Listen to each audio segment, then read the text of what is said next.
الحمدللہ رب العالمین والصلاة والسلام علی نبینا محمد وعلی آلہ وصحبہ اجمعین۔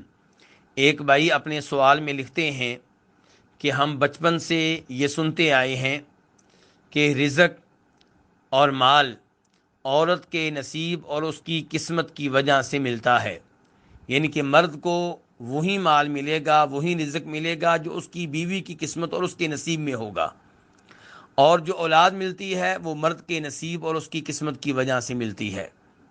تو کیا یہ بات صحیح ہے؟ تو گزارش یہ ہے کہ یہ بات بے اصل ہے اور بے حقیقت ہے۔ قرآن و حدیث کی نصوص سے یہ بات معلوم ہوتی ہے کہ ہر ایک کی قسمت لکھی ہوئی ہے، ہر ایک کا نصیب لکھا ہوا ہے، ہر ایک کا رزق لکھا ہوا ہے، ہر ایک کی اولاد لکھی ہوئی ہے۔ یہ کہنا کہ مرد کو وہ رزق ملتا ہے جو اس کی بیوی اور اس کے نصیب میں ہو، یہ بات درست نہیں ہے۔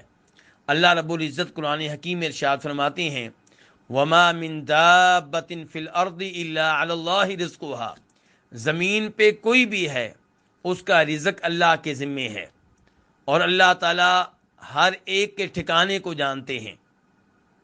اور وہ حدیث جسے امام بخاری جناب عبداللہ ابن مسعود سے روایت کرتے ہیں اور اس کا نمبر ہے 3208، اس سے پتہ چلتا ہے کہ بچہ ماں کے پیٹ میں ہوتا ہے اور ابھی 4 مہینے کا ہوتا ہے تو اس کے بارے میں 4 چیزیں لکھ دی جاتی ہیں۔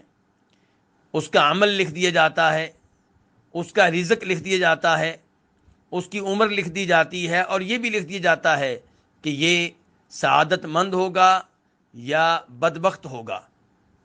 تو یہاں پہ یہ نہیں کہا گیا کہ مرد لڑکا ہوگا تو لکھا جائے گا کہ اس کی کتنی اولاد ہوگی، اور لڑکی ہوگی تو لکھا جائے گا اس کا کتنا رزق ہوگا، بلکہ ہر بچے کے بارے میں کہا جا رہا ہے کہ ہر بچے کے اعمال بھی لکھے جاتے ہیں، اس کا رزق بھی لکھا جاتا ہے، اس کی عمر بھی لکھی جاتی ہے۔ اور ہمارا بطور مسلمان اس بات پہ ایمان ہے کہ ہر ایک کی تقدیر، ہر ایک کی قسمت، ہر ایک کا نصیب اللہ نے بہت پہلے لکھ دیا ہے، وہ لڑکا ہو یا لڑکی۔